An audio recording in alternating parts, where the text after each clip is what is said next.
Hello all, and welcome to Stingray Tom's Florida and day 4 of the Florida Adventure series. Let's see what the object for today is.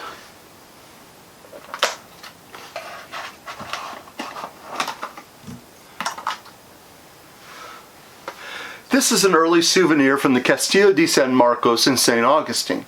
It dates from the 1950s. Construction began on the Castillo in 1672 and it became a national monument in 1924. At the time, it was known as Fort Marion, the name the U.S. gave to it, and it was named for Francis Marion, the Revolutionary War general, better known as the Swamp Fox. In 1942, the National Park Service gave its Spanish name back. This souvenir is labeled Castle San Marcos, while later ones have transitioned to Castillo. The stack of cannonballs is made out of some type of pot metal and is covered in copper.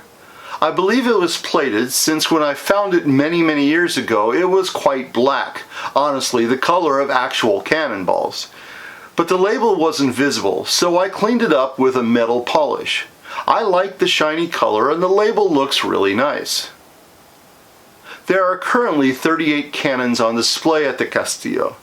They're a collection of various sizes and types and are mostly Spanish in origin. They date between 1690 and 1846 and fired shot between 2 and 32 pounds in weight. Much of the time, cannon were described by the weight of the cannonballs, so a 12-pounder or a 24-pounder.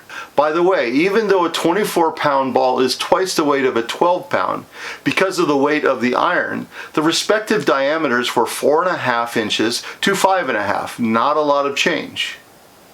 The Castillo was prepared to fire upon ships in the Matanzas River, with the larger cannons having a 1-mile range, giving the Castillo control of each of the water approaches to the city. The fort has examples of the 3 types of cannons: guns, howitzers, and mortars.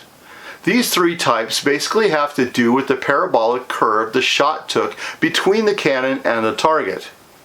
Guns would batter ship at long range and low elevation, essentially firing directly towards the side of a ship. Mortars lobbed shells at great elevation, which would have the shot land on the deck of a ship. Howitzers were developed to fill the mid-range needs between guns and mortars.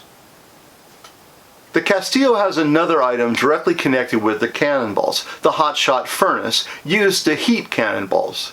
Also known as heated shot, hot shot were cannonballs that were heated so they'd start fires when they struck a wooden ship.